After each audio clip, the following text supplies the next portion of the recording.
Hi everyone, Allison Davis here with a new free sketch and a layout that I've created based on that sketch.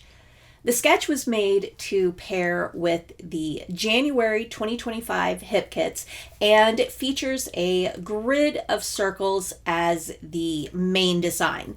The circles are a mix of whole circles and half circles and features multiple sizes throughout the design.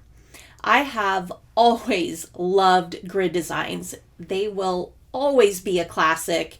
And one of the things I love about them is how easily they can be adapted to different sizes, shapes, or themes. When I look at the sketch, I think how fun it would be to use it with hearts or stars or hexagons and continue that half shape concept with different shapes other than circles. This sketch is available to download on the Hip Kit Club website, and I'll link to it down below in the video description. And there are actually two free sketches that pair with the January kits. I was just so inspired by the kits that I couldn't help myself, and when I get those ideas, I do my best to not pass them by. So there's a little extra this month, and I so hope you enjoy both of those sketches.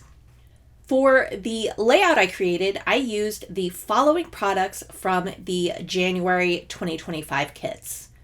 From the main kit, I used some of the pattern papers and the foam stickers, and I super loved the foam stickers this month and see them going on so many layouts. From the embellishment kit, I used the cardstock shape stickers. These were actually the main inspiration of the sketch design. I loved the little half circle pieces, and it immediately sparked the idea for the sketch. I also used some paper from the Pocket Life kit. I love that some of these papers have smaller prints, which are so perfect for smaller pieces like the circles on this sketch. And from the Cardstock Kit, I used all of the papers. And I really love these cardstock kits each month.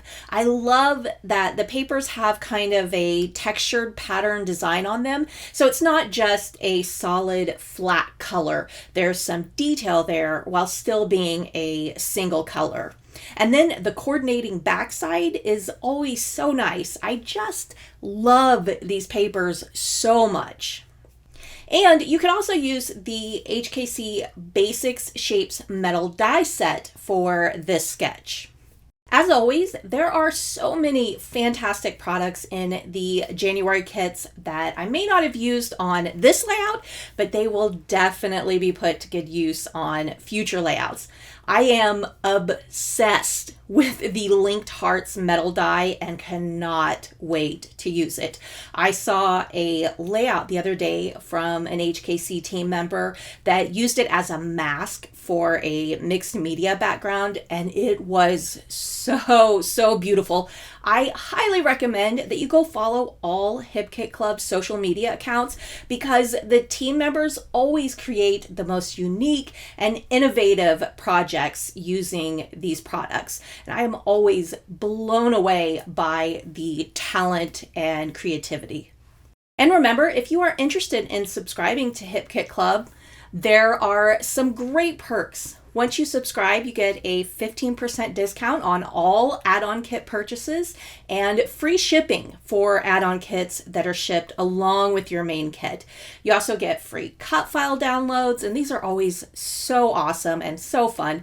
You should definitely go check out all of the HKC kits, and if you want to subscribe, I have a link and discount code that you can use for 10% off. So let's go ahead and jump into the creation of my layout based on this new sketch. To start my layout, I've got several 1 3/4 inch circles that are going to be the base of this grid design. Some of these are going to be a whole circle and some are going to be cut in half with two different patterns placed together to create a whole circle. Anytime I create a layout, I like to lay things out first before I commit with adhesive. So that's what I'm doing first. I always like to make sure I have an even spread of color and patterns. And throughout this first step, I might change my mind and move a circle somewhere else and do some rearranging.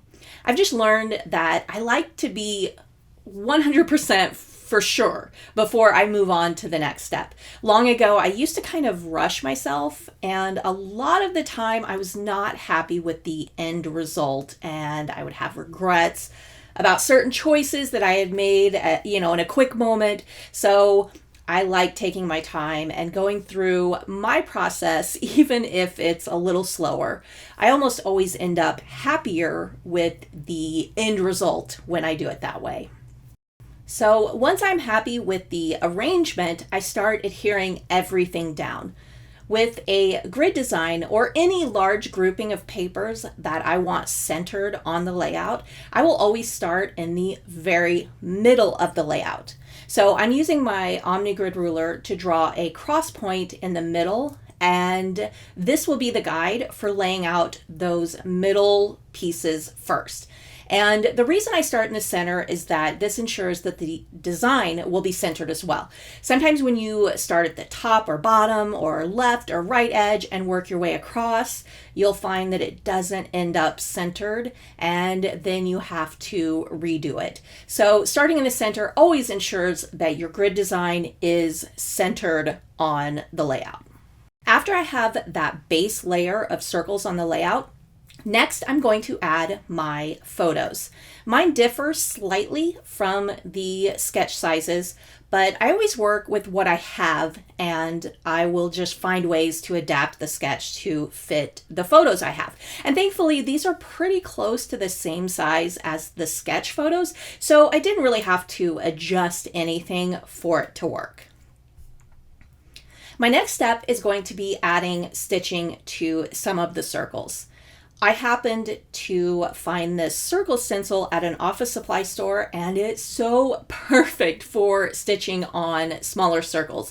I use it to trace a small circle border on some of the circles, and it's kind of a random selection of circles. After I have the circle borders traced, then I place my layout on a foam mat and start piercing the holes. In the beginning, I wasn't sure what color of thread I wanted to use, and I've been on a streak of using high contrast colors for my stitching, so I started out with black embroidery floss. I thought it would tie into the photos well, and this collection has several black accents, but it didn't take long for me to recognize that I just wasn't feeling it. And I think our Abby girl was so sweet, and I wanted a layout that represented that, and the high contrast just felt a little too harsh. So I removed the black stitching and switched to white. And I'm so happy I did. It turned out to be a subtle detail instead of this super strong presence. I'm not quite done with the stitching yet. I wanted to add a stitch border on some small hearts that I had punched. For these, I'm using a color of thread that matches the color of the heart. And these hearts are going to be on top of a few circles, and that stitching will add some nice texture and dimension so that they really stand out among this grid design. I'm also adhering these hearts with foam adhesive. I want everything on top of the circles to really stand out and have that dimensional element to them. If you know me, you know I love dimension. Next, I'm going to add my title and my journaling. I want to make sure those two elements are on the layout before I start adding all of the half circles and other details to the grid design. That way my title and journaling will perfectly fit without having to work around those details on the circles. Now I'm going to start adding some of these cardstock shape stickers. I want to use some of the half circles on the larger circles. And like I mentioned earlier, these stickers were the inspiration for this sketch design, so I was pretty excited to use them. And it really made putting this layout together quite easy. I'm also going to add some half circles cut from some of the pattern papers as well, just to completely fill out the design. One of the things I love about grid designs is that you can treat each piece of that grid as a different little area to decorate and design. I think it's so fun to add interesting little details on each piece of the grid. It's an easy way to add a lot of detail, but the clean structure of the grid keeps it from being too busy or overwhelming. And I think that's why grid designs are such a classic and will always be in style. I'm also adding a few circle stickers, and there were some cute foam hearts that I thought would be a great accent on top of the circles with 2 half circles with 2 different pattern papers. And that completes my layout. This was such a fun layout to put together, and it's one that was really easy to complete. Grids just tend to be that way, I guess. I so hope you enjoy using this sketch and all of the others on the Hip Kit Club website. And if you create a layout with any of these sketches, be sure to share it to the Hip Kit Club Facebook group, or I have a Facebook group called Creating with Sketches that has photo albums for every free sketch I've created, and everyone is encouraged to share their layouts to those galleries. One of my all-time favorite things about being a sketch creator is seeing those designs come to life with your photos, your stories, and your own unique ideas. It is the coolest thing ever, and I'll never get tired of seeing what you all do with these sketches. Thank you so much for watching, and I'll see you next time.